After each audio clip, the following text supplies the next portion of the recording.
Oke, assalamualaikum warahmatullahi wabarakatuh. Kita lanjutkan pertemuan kedua ya, karena ya libur itu lalu Ramadan, libur awal Ramadan ya. Oke, teknologi informasi. Nah, kalau kita berbicara teknologi informasi, ada dua kata, teknologi dengan informasi. Jadi apa itu teknologi dan apa itu informasi, kemudian apa itu teknologi informasi, nah itu yang akan kita bahas. Nah, kemudian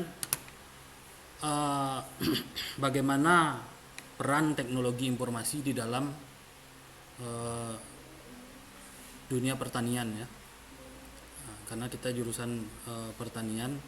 Nah, kalau kita lihat gambar yang saya ilustrasikan di situ, jadi ada gambar laptop, komputer, kemudian lahan pertanian, kemudian ada drone, kemudian ada tablet, dan dunia pertanian. Apa kaitannya dan apa peran teknologi informasi di dunia pertanian? Nah, itulah yang akan kita bicarakan. Nah, kalau kita lihat masalah teknologi informasi ya, kalau dulu mungkin ada ungkapan makan tidak makan yang penting kumpul. Nah, kalau mungkin sekarang orang-orang yang sudah ketergantungan dengan dunia informasi, dunia internet, mungkin kata itu menjadi kumpul tidak kumpul yang penting connect ya, karena zaman sekarang ya, manusia modern sekarang ya, tidak bisa lepas dari perangkat teknologi informasi. Bahkan kemarin perpustakaan mencoba berlangganan koran Kompas dan koran Republika, koran nasional lah. Itu di pasar bawah dulu ada dealer langganan itu. Setelah ditanya tidak menyediakan lagi untuk langganan di Kabupaten Bungo ini, karena mulai dari distribusi koran itu dari Jakarta ke provinsi ke sini, mungkin sampai di sini juga pelanggannya juga sudah mulai ini kan. Kenapa? Orang sudah beralih membaca, model orang membaca koran sekarang bukan lagi koran fisik kertas, tetapi sudah digital kan. Ya, kita bisa asal ada paket, asal ada jaringan internet, bisa membaca koran secara online. Nah, jadi itulah perkembangan zaman seiring dengan perkembangan teknologi. Nah, kalau kita lihat ilustrasi gambar ini, kalau misalnya nah ya, di gambar ini kalau dulu orang ngumpul ya bicaranya tentang apa yang akan dimakan, kemudian di sini ngumpul ya ngobrol-ngobrol, tapi sekarang kumpulnya ya berbicara tentang sosmed. Nah, itu fenomena, tapi ya tidak bisa dipisahkan karena memang zamannya seperti itu. Nah, jadi manusia sekarang tidak bisa dilepaskan dari perangkat teknologi informasi. Nah, tapi saya juga tidak tahu mungkin setiap orang berbeda-beda sejauh mana dia memanfaatkan teknologi informasi, ketergantungannya terhadap dunia internet sejauh mana, mungkin setiap orang berbeda-beda. Tetapi kalau Anda menanyakan saya, ya hampir banyak aktivitasnya ya di depan laptop gitu kan ya, karena beberapa pekerjaan ada juga yang mengharuskan saya terhubung ke internet. Nah, jadi itulah fenomena sekarang. Kumpul tak kumpul yang penting connect. Kalau connect sudah bisa berkomunikasi dengan teman yang lain kan. Nah, kalau kita lihat model orang berdasarkan karakteristik orang berdasarkan usianya dalam mengakses dunia digital ya, dalam mengakses dunia informasi. Nah, kalau dulu orang-orang yang lahir sekitar tahun sebelum 1945 disebut dengan apa, Maturis. Nah, sekarang kan generasi Z, ada generasi Y, kata orang sering sebut kan, generasi Y, generasi X. Nah, itu kan berdasarkan usianya. Kemudian ada juga istilah baby boomers. Nah, itu usia yang rentang lahirnya antara tahun 45 sampai 60. Kemudian generasi X ini 61 sampai 80. Nah, generasi Y 81 sampai 95. Nah, dan seterusnya. Kalau saya, ya karena saya lahir rentangnya tahun ini, tahun 81 sampai 95, ya saya merasakan perubahan teknologi itu. Nah, dulu ya saya merasakan megang pertama kali HP itu tahun 2000. Nah, itu tahun 2000 itu saya memiliki ponsel pertama saya gitu kan. Nah, jadi saya merasakan zaman yang tidak ada internet dan zaman merasakan internet. Tapi kalau yang muda-muda yang lahir antara tahun 2000, lahir tahun 2000, ya mungkin langsung ya mainnya gadget. Seperti anak saya lahir tahun 2014, anak saya yang pertama 2014. Nah, sekarang mainnya HP itu. Pagi-pagi bangun cari HP ya kena ini dulu lah, kena omel dulu, kenapa harus HP gitu kan. Nah, mata dari tidur tuh bangun ya lihat dulu yang hijau-hijau, saya bilang kan, keluar dulu buka pintu rumah lihat hijau-hijau, lihat tanaman di depan. Yang ditanyanya bangun tidur, pinjam HP. Jadi tapi tidak bisa kita ini kan, tidak bisa kita pungkiri karena memang itu zamannya. Nah, kalau dulu orang-orangnya kita lihat generasi Z sekarang ya, lahir di atas tahun 95 itu sudah mulai ini. Apa namanya ini? Sudah mulai menerima teknologi internet. Nah, kemudian generasi Y ini sudah merasakan yang namanya merasakan dulu namanya SMS kan. Kalau sekarang mungkin paket SMS itu nggak kepake lagi sekarang. Paket data yang kepake karena jalur komunikasinya sudah berganti dari SMS menjadi WA. Nah, ya itu asal ada sinyal dan asal ada paket. Nah, itu. Kalau tidak ada paket, bobol wifi tetangga atau wifi di mana yang ada wifi coba dibobol. Nah, kalau kita lihat lagi generasi X, nah, dia sudah merasakan dulu yang namanya komputer, email, SMS merasakan gitu. Tapi kalau yang tahun baby boom, nah, tahun yang kelahiran tahun 60-an itu dia tidak merasakan dunia internet sekarang, tidak tahu yang namanya email gitu. Dan kalau belajar pun mungkin ada beberapa orang yang sulit, tapi seperti orang tua saya, pertama kali orang tua saya kelahiran berapa ya? Sekarang usianya 60. Dia pertama kali meminta belikan ponsel itu sekitar tahun 2000 berapa itu? 2010 dia minta belikan ponsel. Tapi dengan belajar dia ngerti juga, tapi sampai sekarang sering error gitu. Ya, sering error. Ya saling nanya ke saya. Nah, jadi ada beberapa orang yang lahir tahun 60-an yang tua-tua itu menghadapi dunia ponsel sekarang, yang ada yang mudah mengerti dan ada juga yang sulit mengertinya. Gaptek katanya, gagap teknologi. Nah, tapi kalau menurut saya Anda sebagai mahasiswa pertanian, kalau tidak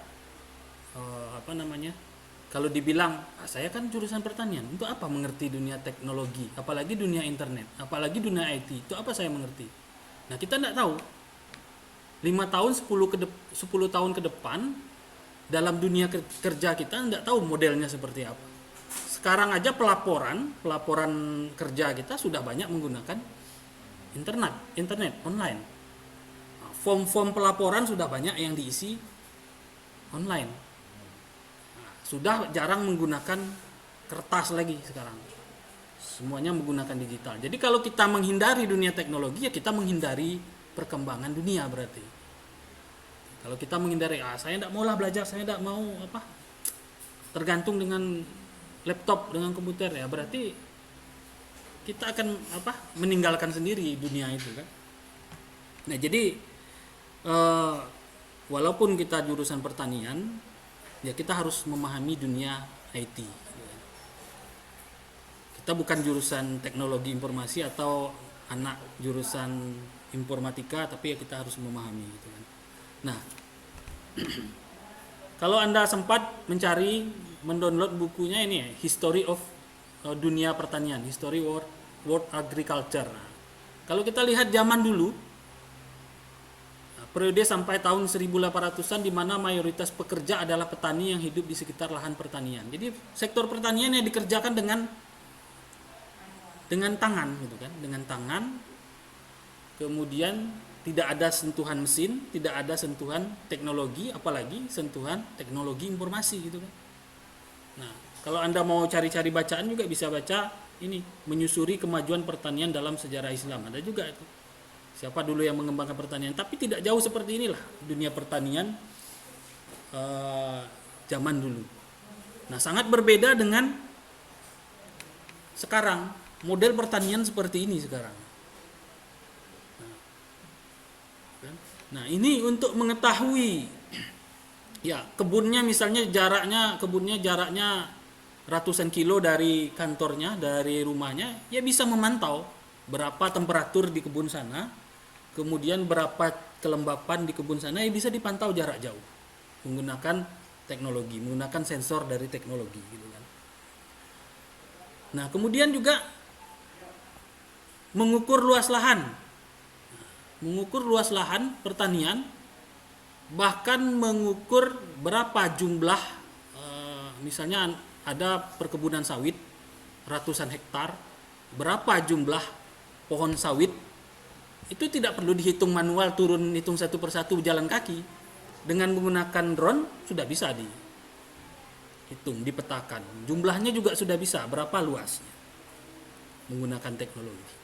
Jadi kita tidak perlu bergerak dari tempat kita, ya cuman berdiri di pojok perkebunan itu, ya kita bisa menghitung berapa luasnya.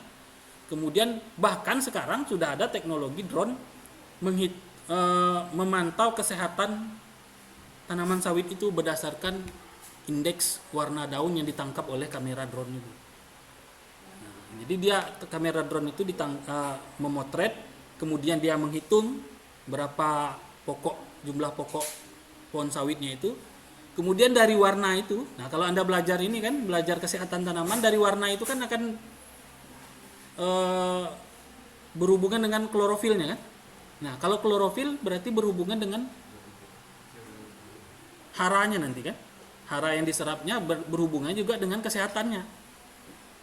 Tanaman yang hijaunya pekat itu menandakan apa? Agak ke kuning warnanya, hijaunya pucat, kekurangan apa? Kan bisa dimonitoring. Nah, jadi sekarang zamannya sudah zaman teknologi informasi. Bahkan sekarang ada drone DJI Agras nih, kalau saya telusuri situsnya, harganya 180 juta. Yang ini, yang sebelah kanan ini. Saya lihat ya, yang ini. Dia bisa ngangkat 15 liter cairan pestisida. Harga 180 berarti sama dengan Avanza, enggak? Ya, Avanza. Ya, tapi mungkin kalau di dalam ya bisa 15 liter berarti ya 15 liter. Ya, mungkin anak-anak yang ukuran ya yang beratnya sekitar 10 sampai 15 kilo ya bisa diangkatnya. Nah, jadi ini di beberapa perkebunan, tapi tidak tahu lah di Sumatera sudah ada atau belum. Di beberapa perkebunan di Sumatera, di Jawa ada yang sudah membeli ini. Dan mungkin kalau di Jogja sudah ada yang menyewakan. Ada satu desa di Jogja itu membeli dengan dana desanya. Dia beli dari dana desa, kemudian dia sewakan.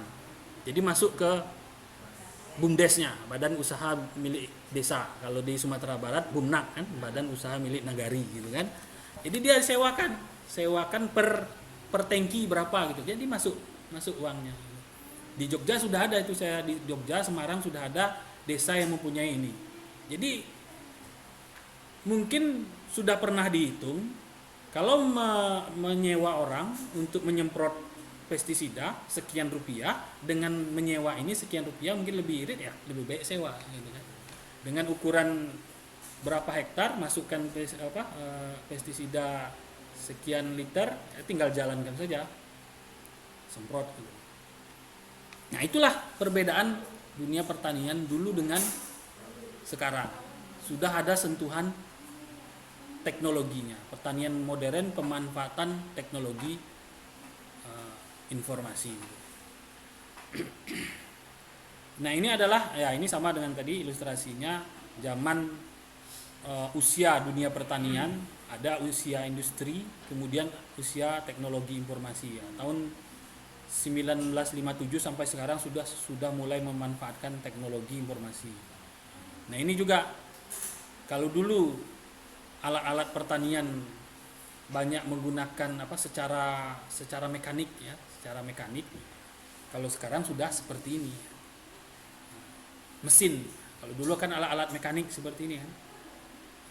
Kalau Anda mau nonton ada tuh film kisah nyatanya tentang penemuan pertama mobil Mercy, kemudian mobil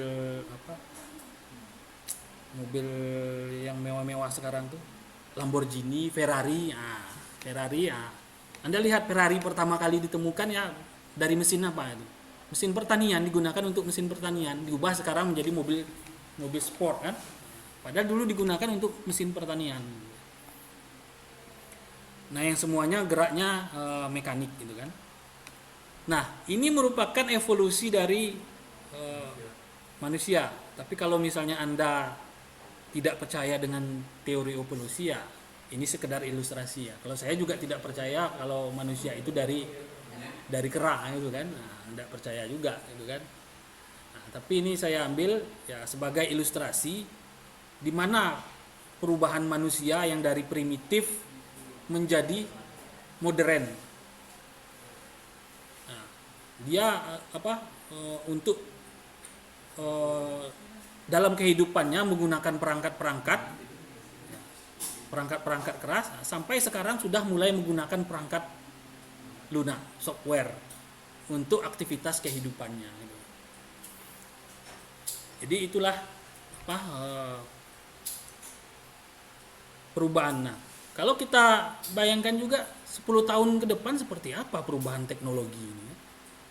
Nah, sekarang dulu kita bayar, contohnya apa ya, beli voucher HP, kita harus beli dulu yang ya kartunya gesek dulu, beli token listrik seperti itu juga. Kalau sekarang sudah dari jarak jauh saja kan, tidak ada lagi token yang voucher yang digesek itu tidak ada lagi sekarang. Nah, kemudian juga kalau kita lihat perkembangan teknologi, laptop, TV di rumah kita mungkin yang TV tipis-tipis itu kan. Nah, 10 tahun, 20 tahun ke depan entah bentuk apa televisi. Laptop, HP. Saya pernah menelusuri di YouTube, ada pameran teknologi di Amerika, ada liputannya, sudah menemukan ponsel yang layarnya itu sudah bisa digulung gitu kan. Sudah gulung ya tinggal taruh di belakang. Ya sekarang kan sudah mulai ada itu, cuman belum seperti ponsel lipat itu lah. Ponselnya bosku. Samsung apa tuh yang lipat seperti ini? Kan itu konsepnya kan layarnya ini kan elastis itu kan. Layarnya elastis. Berarti kan tidak tertutup kemungkinan bisa membuat layar yang bisa digulung-gulung gitu kan. Nah, jadi kita saja yang hanya tinggal pakai, malas memakainya, berarti ketika kita ketinggalan informasi. Sementara dunia luar berlomba-lomba untuk mencari pembaruan dalam dunia teknologi. Nah, ini juga kita lihat sekarang perubahan era informasi tidak lepas dari perubahan evolusi dari dunia penyimpanan. Kalau dulu saya ingat 2004 saya menulis skripsi itu, menyimpan skripsi saya itu menggunakan floppy disk. Nah, floppy disk yang kecil ini ya. Nah, kalau ini mungkin tahun-tahun 97 98 disk yang besar. Komputernya itu komputer desktop yang CPU-nya itu di bawah monitornya itu, yang rebah. Kalau sekarang CPU kan berdiri, dulu rebah. Untuk buka Word itu kita butuh beberapa disket. Kita buka dulu DOS-nya, kita masukkan kode DOS-nya, baru kita buka aplikasi dulu namanya WordStar untuk ngetik itu. Nah, disimpannya di dalam floppy disk ini. Belum ada Windows dulu, yang ada DOS. Sistemnya DOS, layarnya hitam, berisi kode-kode. Sekarang juga masih ada ini. Nah, ini kan komputer sekarang, nah ini command prompt ini kan masih dipakai sekarang.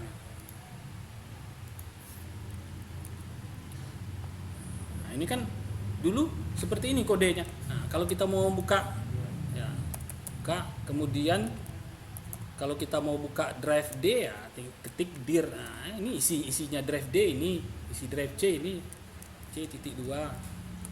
Kalau dulu seperti ini kita bukanya. Data-data yang ingin dibuka dengan kode-kode seperti ini. Tapi kalau sekarang sudah berbasis grafis semua kan. Tinggal klik. Mungkin ada yang merasakan pernah kursus komputer dengan kode-kode DOS seperti ini kan? Hah?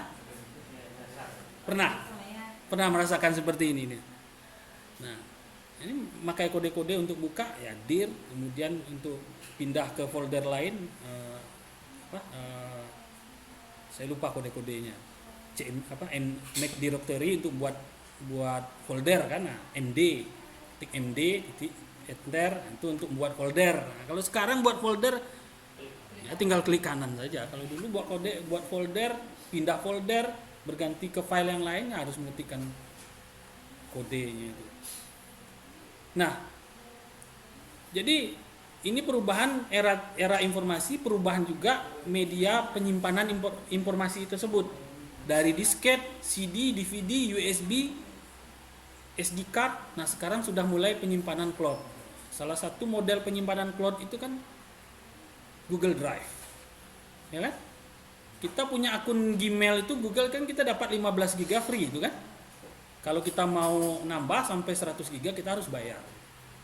Tapi kalau kita sudah buat Gmail free 15 GB untuk media penyimpanan. Jadi kalau misalnya kita nyimpan file di rumah, kemudian kita tidak bawa flash disk, asalkan kita connect ke Google Drive-nya di mana saja, kita bisa buka file yang sama. Dan kita juga bisa melakukan update data gitu. Kalau kita pakai Google Dokumen itu kan bisa kolaborasi. Satu saya ingat waktu kuliah S2 dulu buat tugas kelompok, ya kita buat file Google Doc. Jadi teman yang ada di Pekanbaru, yang ada di Padang, saya di Bungo, buat tugasnya dia tinggal buka satu file yang sama, dia mau ngedit paragrafnya yang mana, ya tinggal dia buka akun, nanti di situ kodenya sudah ada, ini diedit oleh si A, ini diedit oleh si B. Filenya menjadi satu gitu. Tidak perlu buka file nanti dikombinasikan, tidak perlu, tapi dibuka file yang sama, asalkan disimpan di Google Doc. Nanti filenya menjadi satu gitu. Nah, itu sekarang teknologi media penyimpanan. Ya, kenapa teknologi penyimpanan ini ya riskan? Flash disk jatuh saja, kena magnet, kena air, bukan flash disk, hard disk. Nah, ini apa? Floppy disk, ya, disket. Nah, disket itu jatuh. Itu saya bilang waktu zaman saya kuliah dulu, ingat teman saya, dia nyimpan skripsi di flash disk. Dulu kan kalau ngetik di rental komputer kan, kalau saya titip sama rental, Mbak, titip ya folder di sini jangan dihapus dulu, itu file saya bilang. Dia simpan di flash disk semuanya, enggak dititip di rental komputer itu. Sampai di rumah flash disknya jatuh, keimpit buku, besoknya mau dibuka hilangnya, nulis lagi skripsinya dari nol. Nah, itu zaman flash disk dulu seperti itu. Zaman disket dulu. Flash disk juga sama sekarang. Flash disk jangan Anda bilang flash disk misalnya kayak flash disk yang 64 GB. Itu ori dan benar-benar isinya 64 GB. Saya sudah uji coba beberapa macam model flash disk, 64 GB saya masukkan data. Besoknya saya buka lagi di perangkat lain, datanya sudah korup, tidak bisa lagi dibuka. Ternyata banyak flash disk sekarang yang dia jual 64 giga harganya 60.000, 64 giga harga 30.000, ternyata tidak sesuai kapasitasnya. Resikonya apa? Data yang kita kopikan situ tidak bisa dibuka lagi nanti. Jadi mending beli flash disk yang ukuran 4 giga tapi yang benar-benar original, data kita insya Allah aman gitu kan. Nah, tapi kalau misalnya Anda tidak yakin, bisa Anda manfaatkan itu tadi Google Drive atau penyimpanan cloud. Tapi ada yang berbayar, ada yang gratis ini. Nah, insya Allah di situ aman. Selama kita masih ingat passwordnya sama akunnya, data kita bisa kita ambil. SD card seperti itu juga. Banyak SD card yang murah-murah sekarang. SD card kemarin ada yang saya lihat di toko online itu 1 tera, harganya cuma 120.000. Ini tidak mungkin. 1 tera, iya 1 terabyte, harganya 120.000. Saya yakin nyimpan data itu sebentar hilang. Ya, apalagi data penting. Ya, kalau data penting, data kerja kantor hilang ya sudah. Mampus lah gitu. Nah, CD juga sudah mulai jarang digunakan ya. Maksudnya CD sebagai media penyimpanan, bukan CD untuk CD musik dan VCD ya, tapi media penyimpanan kan. Nah, sudah mulai jarang digunakan, Nah, inilah fenomena sekarang mengenai teknologi dan teknologi informasi. Kalau dulu orang berkumpul yang dibicarakannya apa? Ya mungkin komunikasinya ya dari lisannya ya. Kalau sekarang berkumpul sama-sama, tapi yang dipegang HP masing-masing. HP-nya masing-masing. Dia kumpul ya, ayo kita reunian yuk, ayo ngumpul duduk.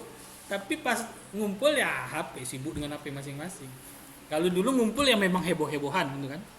Heboh memang kumpul tanpa gadget gitu kan.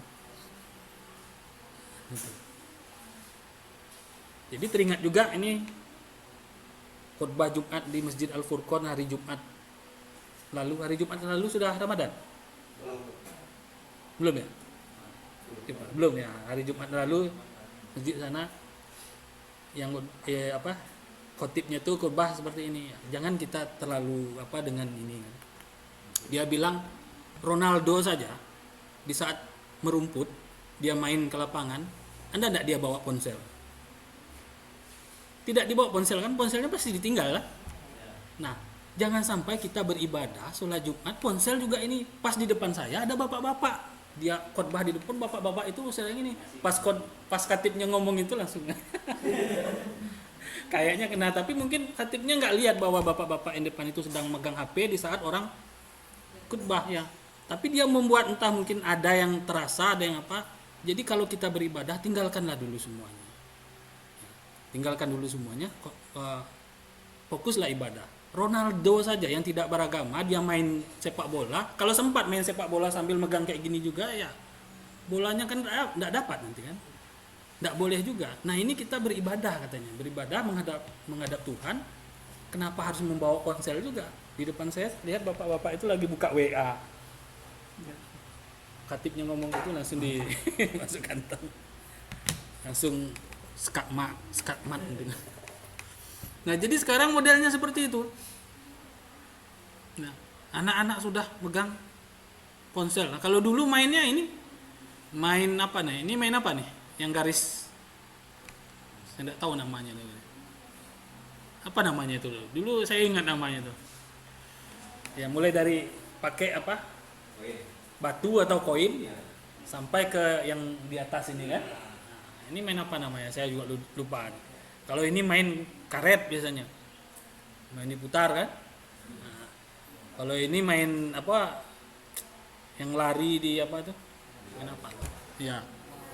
Nah, dulu saya masih ingat kecil-kecil itu main kelereng, main patuk lele. Nah, main sendal di apa tuh? Ya, dilempar sendal nanti kena lagi gitu kan. Nah, kemudian main apa? Yoyo kayu. Kalau sekarang orang mainnya, nah ini main ketapel. Kalau sekarang mainnya sudah yoyonya dalam bentuk digital. Main kelerengnya juga dalam bentuk digital. marble situ kan ada mainan Lost Your Marble itu kan. Nah, dalam bentuk digital, sudah mainnya semua main digital sekarang. Anak saya yang kelas 1 itu mainnya, ini ada diinstalnya di HP saya, Sakura Simulator. Tahu? Ya, main kelas 1 SD main Sakura Simulator dengan adiknya yang 5 tahun. Ampun. Ini berapa nih kemarin ya, karena tidak lepas-lepas dari HP sudah kena marah, hapus semua. Tuh. Akhirnya dia ini lagi, Pak boleh install lagi Pak. Nah, itulah fenomena sekarang. Nah jadi seharusnya juga dunia pertanian yang kemanfaatannya untuk kehidupan kita ya harus menyentuh itu, tidak bisa tidak harus menyentuh teknologi gitu. Ngirim tugas pun juga harus sebenarnya tidak pakai kertas lagi lah. Nah, jadi sebenarnya apa itu teknologi?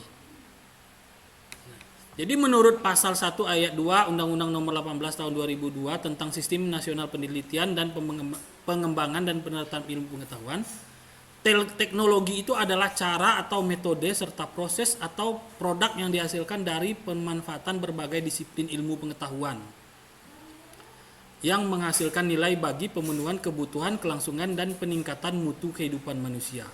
Nah ini menurut undang-undang ini.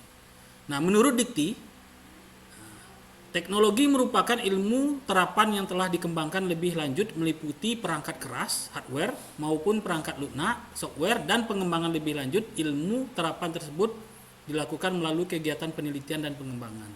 Nah inilah yang dimaksud dengan teknologi. Mata kuliah kita ada teknologinya kan, teknologi informasi dan multimedia. Itu nama mata kuliah. Jadi teknologi itu sendiri definisinya ini menurut undang-undang dan menurut Dirjen Perguruan Tinggi. Nah, inilah teknologi. Nah, ini saya masukkan gambar robot. Nah, sekarang sudah mulai zamannya banyak zaman robot kan. Kemarin juga saya lihat budidaya ayam putih itu di negara mana itu, di Denmark apa di mana itu sudah pakai mesin semua. Mulai dari penetasan, pembesaran,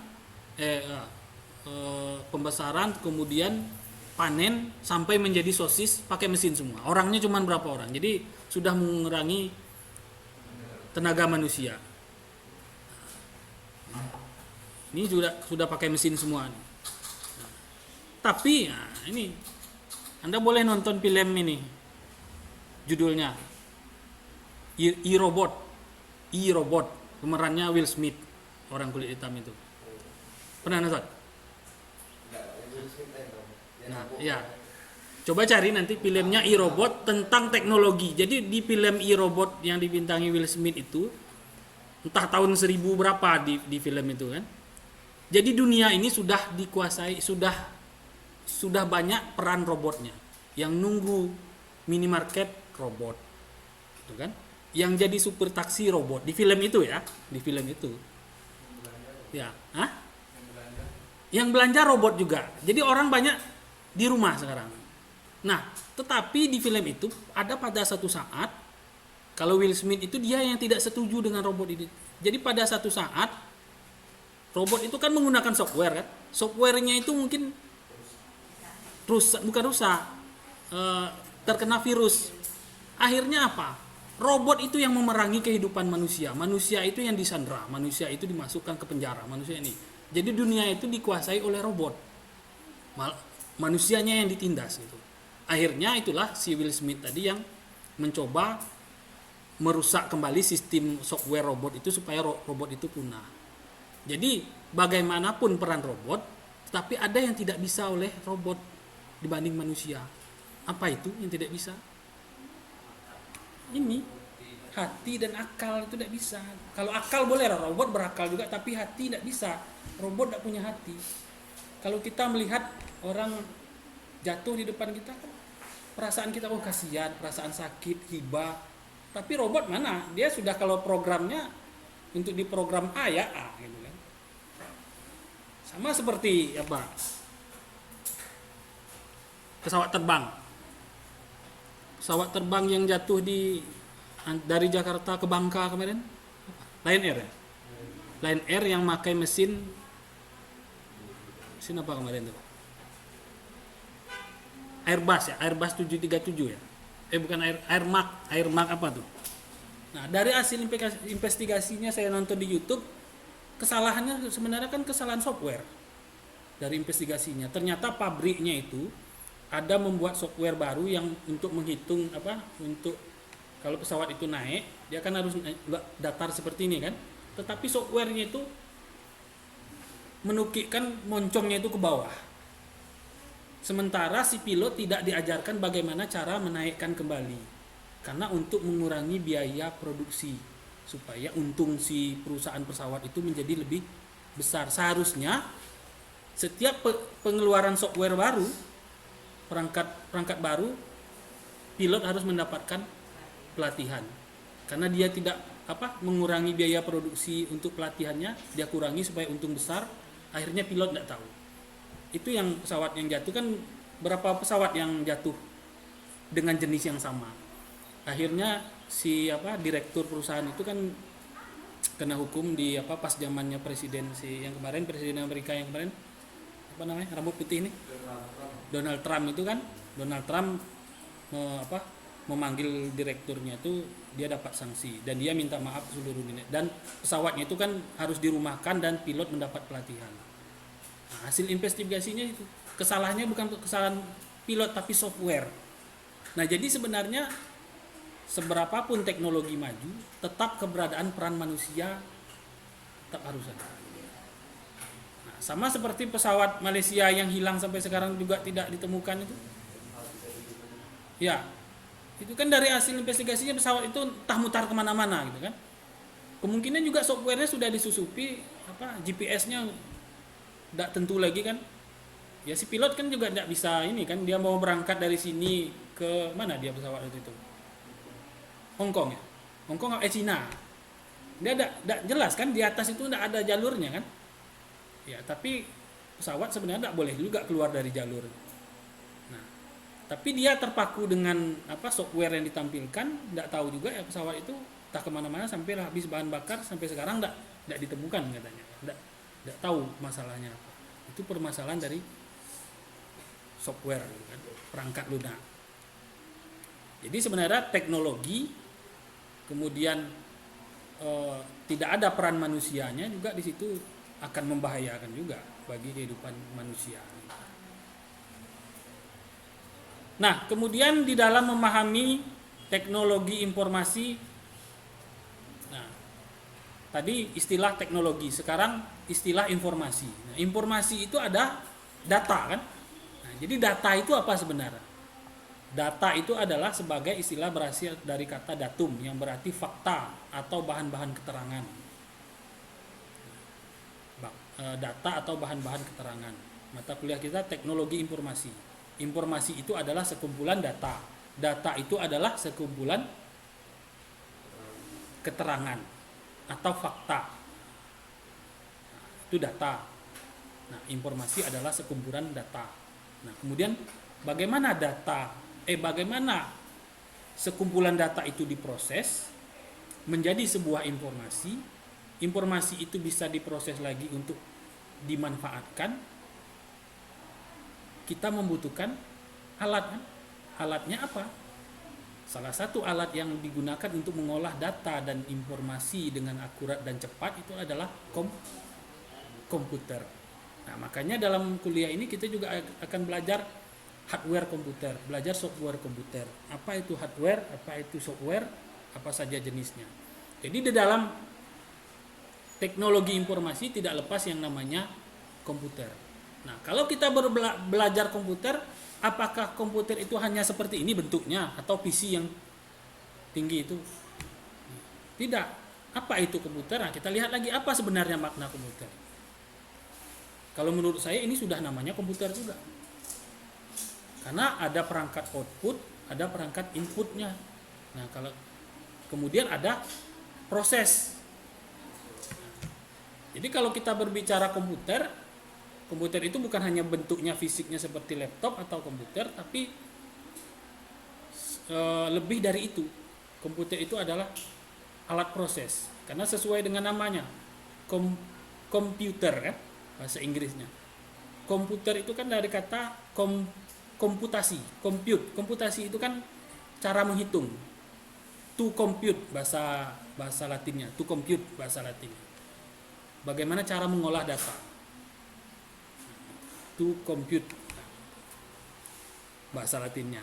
Nah, data dan informasi itu diolah dengan komputer. Kalau tidak diolah dengan komputer, bagaimana? Dia akan membutuhkan waktu yang lama, jumlah orang yang banyak. Nah, kalau kita lihat itu tadi makna data, kemudian apa itu informasi? Nah, informasi banyak para ahli ya, menurut Gordon B, Berry, Robert N. Nah, ini buku-bukunya. Kalau mau PDF-nya nanti saya kirim bahasa Inggris. Kalau mau bacanya. Nah, ini bukunya menurut Gordon B. Ini dalam bukunya mengenai sistem informasi, konsep foundation, struktur dan development, menyebutkan informasi adalah sebagai data yang telah diolah menjadi bentuk yang berguna bagi penerimanya dan nyata berupa nilai yang dapat dipahami di dalam keputusan sekarang maupun masa depan. Nah, itulah menurut ahli ini informasi. Nah, kemudian menurut ini juga informasi berbeda. Nanti bisa Anda baca ya. Bukan baca bahasa Inggrisnya bukunya, tapi kalau mau boleh juga, nanti saya kirim. Baca makna.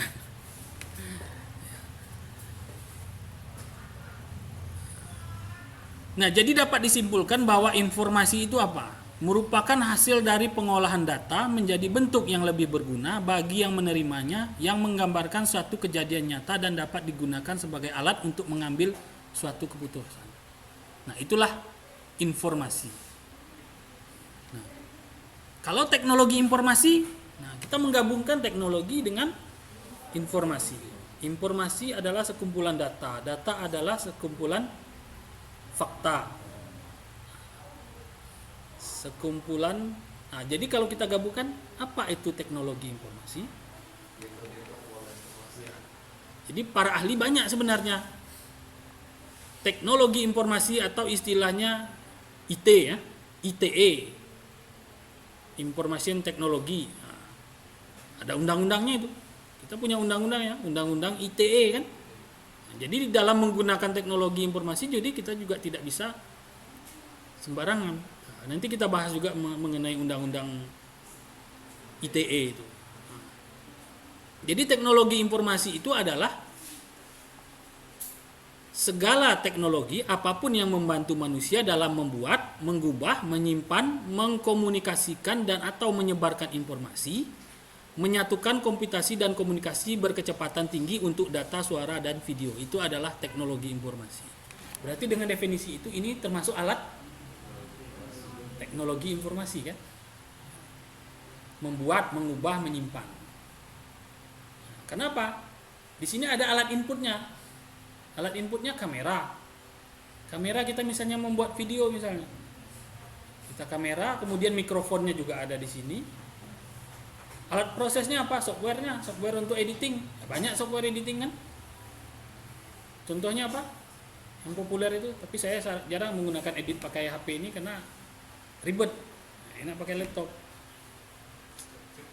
Solup, Solup, kemudian ya, satu lagi yang banyak dipakai orang, itu ada satu lagi tuh, saya lupa satu lagi yang paling banyak juga, tapi berbayar berapa rupiah, enggak mahal kok, cuma sekitar 60.000 apa per tahun apa per bulan itu beli aplikasi. Itu banyak juga tuh. Nah, jadi contoh dari teknologi informasi bukan hanya berupa komputer, tetapi juga telepon, TV, peralatan rumah tangga, elektronik, dan perangkat genggam modern, misalnya ponsel. Jadi itu peralatan teknologi informasi. Bahkan alat-alat teknologi informasi sekarang, alat-alat komputer sekarang sudah masuk ke alat-alat transportasi kan? Ya kan? Nah, pernah saya lihat di YouTube itu ada anak SMK mana tuh, dia membuat untuk menghidupkan motor ini pakai KTP.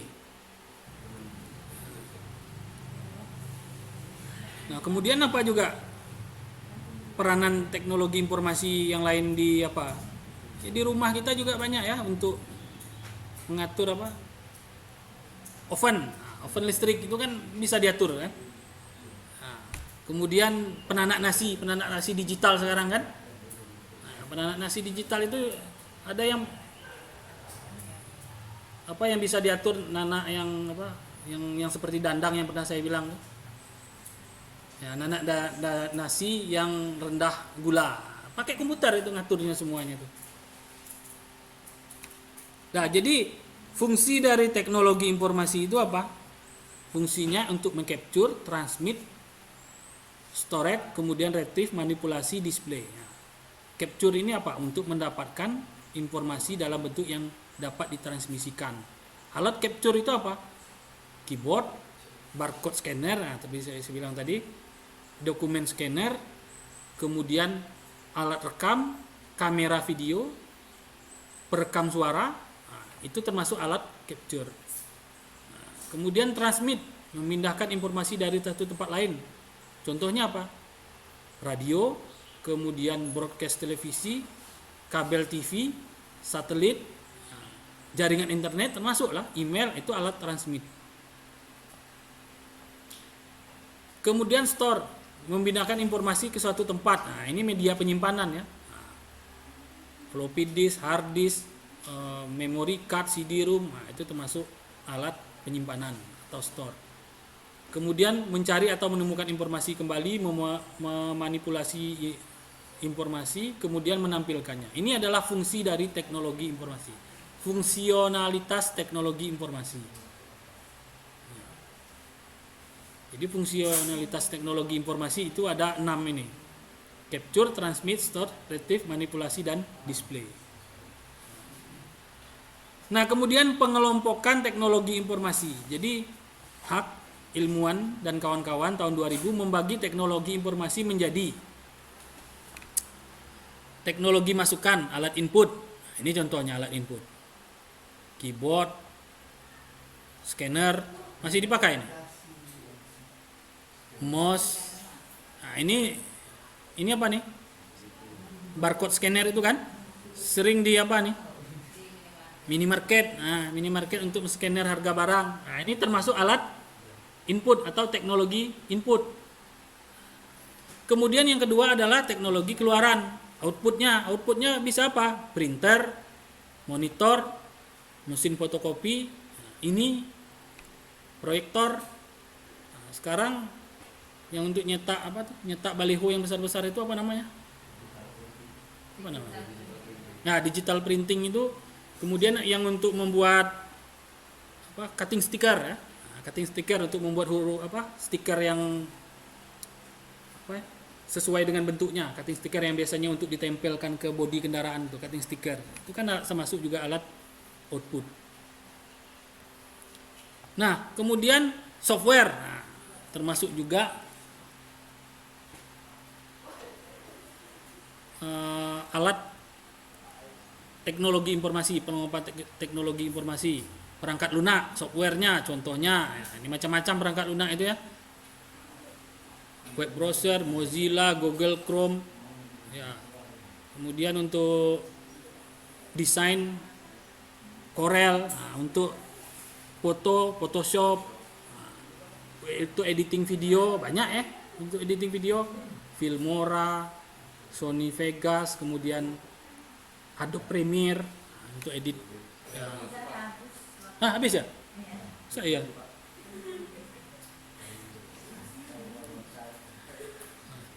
Dikit lagi Bu ya? Nah, dikit lagi. Karena biar di apa?